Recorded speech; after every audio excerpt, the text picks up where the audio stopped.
Outrageous and unjustifiable. Another attack on a United Nations school in Gaza brought swift condemnation from senior UN officials. The shell fell on the school overnight and killed sleeping children. These were Palestinians evacuated from their homes who were given shelter in the school.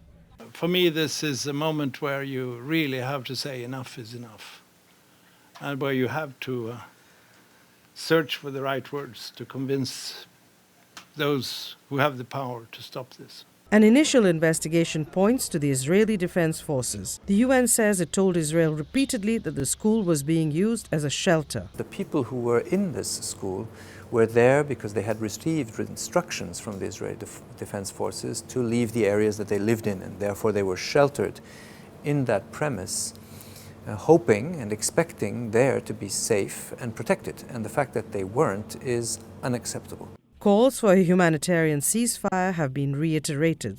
The UN also condemned the firing of rockets and building of tunnels into Israel. As the death toll mounts to well over 1,200, the majority of victims are Palestinian. Secretary General Ban Ki-moon and United States Secretary of State John Kerry announced that the United Nations representative in Jerusalem, Special Coordinator Robert Seri, has received assurances that all parties have agreed to an unconditional humanitarian ceasefire in Gaza. This humanitarian ceasefire will commence at 8 a.m. local time on Friday, August 1st, 2014. It will last for a period of 72 hours unless extended. The humanitarian ceasefire was breached a few hours after it went into effect.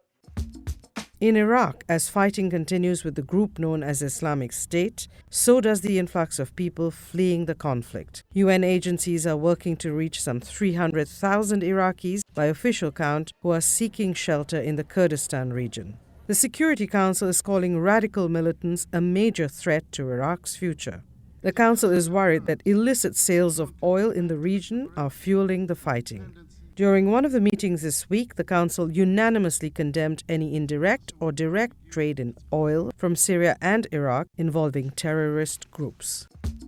In West Africa, the president of Sierra Leone declared a public health emergency over Ebola. The deadly outbreak has killed more than 700 people in the region. It began in Guinea, a country which had never before experienced the virus that was first identified in 1976. There are reasons to be worried, but the UN World Health Organization says transmissions only happen with direct bodily fluids. So the risk of infection, for example, for people when flying is low, so long as people don't touch someone showing active symptoms.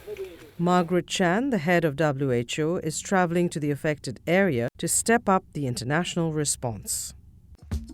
And people around the world this week celebrated Eid, marking the end of the holy month of Ramadan. We leave you with these pictures from Mogadishu of Somali families celebrating after prayers. These images would have been unimaginable 2 years ago when the area was threatened by Al-Shabaab militants.